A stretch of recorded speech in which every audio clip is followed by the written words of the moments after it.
Perkenalkan, nama saya Devi Erlina Marbun dengan NIM 2002112113. Video ini dibuat untuk memenuhi tugas dari mata kuliah Manajemen Operasional Lanjutan.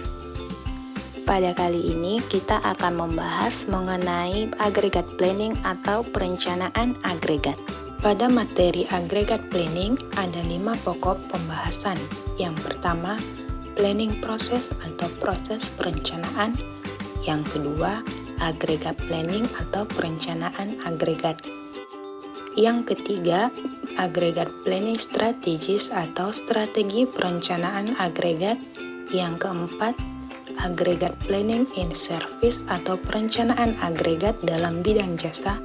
Dan yang kelima, yield management atau manajemen pendapatan.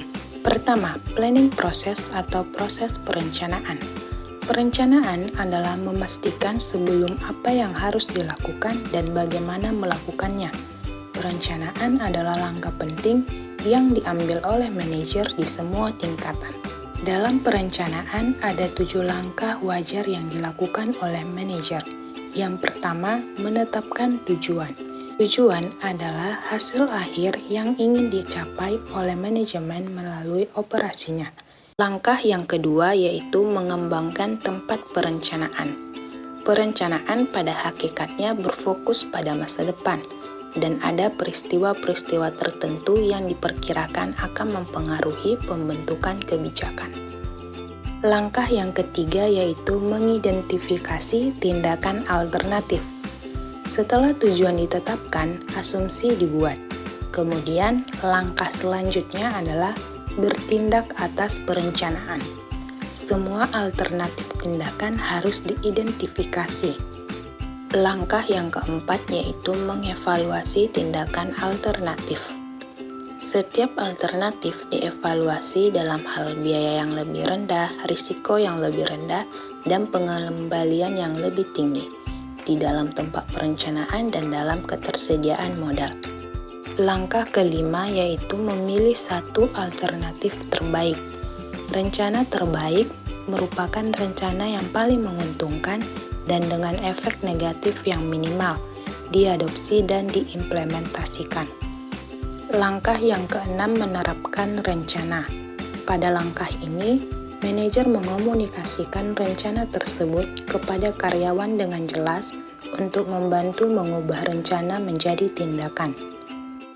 Langkah ini melibatkan pengalokasian sumber daya, pengorganisasian tenaga kerja, dan pembelian mesin. Langkah yang ketujuh, tindak lanjut tindakan. Memantau rencana secara terus-menerus dan menerima umpan balik secara berkala disebut tindak lanjut.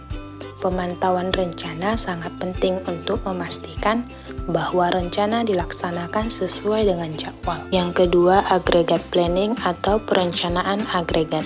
Perencanaan agregat adalah proses mengembangkan, menganalisis, dan memelihara jadwal perkiraan awal dari keseluruhan operasi organisasi. Rencana agregat umumnya berisi perkiraan penjualan yang ditargetkan, tingkat produksi, tingkat persediaan, dan simpanan pelanggan. Perencanaan agregat dianggap bersifat jangka menengah. Oleh karena itu, sebagian besar rencana agregat mencakup periode 3 hingga 18 bulan. Ada 4 opsi yang digunakan saat permintaan perlu ditingkatkan agar sesuai dengan kapasitas. Yang pertama, memvariasikan harga. Yang kedua, melakukan promosi. Yang ketiga, pemesanan kembali. Dan yang keempat, menciptakan permintaan baru. Sedangkan untuk opsi yang digunakan untuk menambah atau mengurangi kapasitas agar sesuai dengan permintaan, yang pertama, mempekerjakan pekerja tambahan atau memberhentikan pekerja. Yang kedua, dilakukannya lembur. Yang ketiga, merekrut pekerja paruh waktu. Yang keempat, inventaris. Yang kelima, subkontrak. Yang keenam, pelatihan silang. Dan yang ketujuh, metode lainnya dengan contoh berbagi karyawan dengan perusahaan kontrasiklus, dan mencoba menemukan proyek yang menarik dan bermakna bagi karyawan untuk dilakukan selama waktu senggang. Yang ketiga, agregat planning strategies atau strategi perencanaan agregat. Ada dua strategi. Yang pertama, strategi tingkat atau level strategi. Strategi tingkat berusaha menghasilkan rencana agregat yang mempertahankan tingkat produksi yang stabil dan atau tingkat pekerjaan yang tetap. Untuk memenuhi perubahan permintaan pelanggan, perusahaan harus menaikkan atau menurunkan tingkat persediaan untuk mengantisipasi kenaikan atau penurunan tingkat permintaan perkiraan. Pada strategi tingkat juga dapat dilakukan backorder. Backorder adalah perangkat untuk memindahkan permintaan dari satu periode ke periode lain, di mana dilakukan saat permintaan lebih rendah, sehingga memperlancar persyaratan permintaan dari waktu ke waktu. Strategi tingkat memungkinkan perusahaan untuk mempertahankan tingkat output yang konstan dan tetap memenuhi permintaan. Yang kedua, strategi mengejar atau chase strategy. Strategi pengejaran menyiratkan pencocokan permintaan dan kapasitas periode demi periode. Keuntungan utama dari strategi ini adalah memungkinkan persediaan disimpan ke tingkat serendah mungkin, dan untuk beberapa perusahaan, ini merupakan penghematan yang cukup besar. Sebagian besar perusahaan yang menganut konsep produksi just in time menggunakan pendekatan strategi pengejaran untuk perencanaan agregat. Sebagian besar perusahaan merasa menguntungkan dengan memanfaatkan kombinasi dari strategi level dan mengejar. Sebuah strategi kombinasi atau strategi campuran dapat ditemukan untuk lebih memenuhi tujuan dan kebijakan organisasi dan mencapai biaya yang lebih rendah daripada salah satu dari strategi murni yang digunakan secara independen. Yang keempat, agregat planning in service atau perencanaan agregat dalam bidang jasa. Dalam perencanaan agregat organisasi jasa, biasanya menggunakan strategi campuran. Pengendalian biaya tenaga kerja dalam perusahaan jasa sangatlah penting. Teknik-teknik yang sukses yang dipakai yaitu yang pertama, melakukan penjadwalan jam kerja yang akurat untuk memastikan respon cepat terhadap permintaan pelanggan. Yang kedua, suatu bentuk tenaga kerja siap panggil yang dapat direkrut atau diberhentikan untuk memenuhi permintaan yang tak terduga. Yang ketiga, fleksibilitas keterampilan pekerja individu yang memungkinkan tenaga kerja yang tersedia dapat dialokasikan ulang. Dan yang keempat, fleksibilitas tingkat output atau jam kerja karyawan untuk memenuhi permintaan yang meningkat.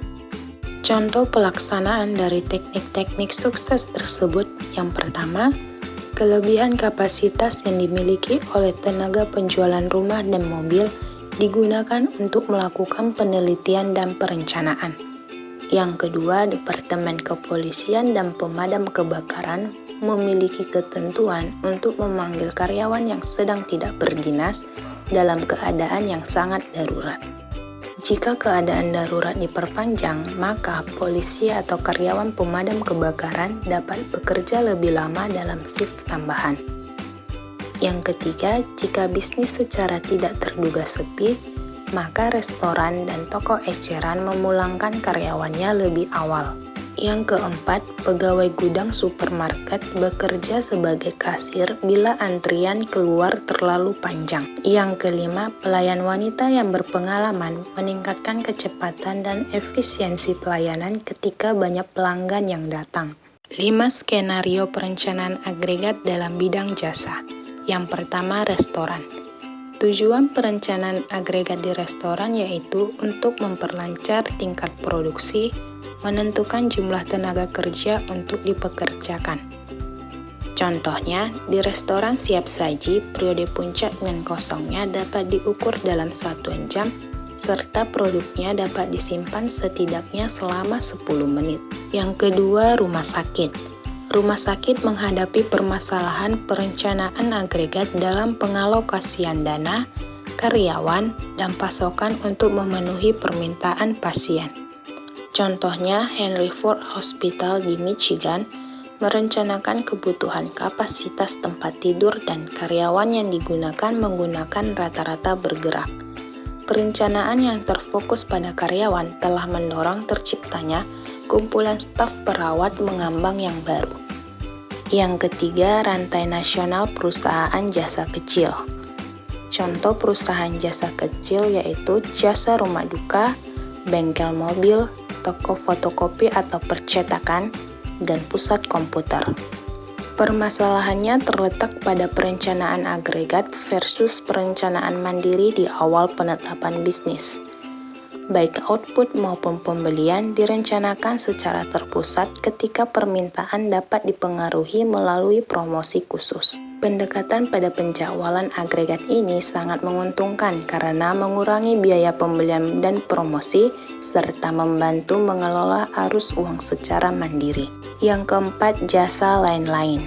Contohnya dalam bidang keuangan, transportasi, jasa komunikasi, dan rekreasi. Kebanyakan usaha jasa ini memberikan output yang intangible atau tidak berwujud. Perencanaan agregat ditujukan berkaitan dengan kebutuhan sumber daya manusia dan mengelola permintaan. Tujuannya menentukan puncak permintaan dan merancang metode secara penuh dengan memanfaatkan sumber daya tenaga kerja selama periode permintaan rendah. Yang kelima, industri maskapai penerbangan. Perencanaan agregat pada industri penerbangan akan terdiri dari tabel atau jadwal mengenai yang pertama, jumlah penerbangan yang keluar masuk dari setiap pusat kegiatan. Yang kedua, jumlah penerbangan pada semua jalur. Yang ketiga, jumlah penumpang yang akan dilayani pada semua penerbangan. Yang keempat, jumlah awak pesawat dan landasan yang diperlukan pada setiap pusat kegiatan dan bandara. Pembahasan terakhir yang kelima yaitu yield management atau manajemen pendapatan. Manajemen imbal hasil atau pendapatan atau yield or revenue management merupakan proses perencanaan agregat dalam mengalokasikan sumber daya bagi pelanggan pada harga yang akan memaksimalkan imbal hasil atau pendapatan. Contoh penerapan manajemen imbal hasil adalah rantai usaha perhotelan The Last Omni yang menetapkan harga termahalnya sekitar $279 pada hari kerja, tetapi memberikan diskon besar pada akhir pekan. Mengapa dilakukan hal demikian?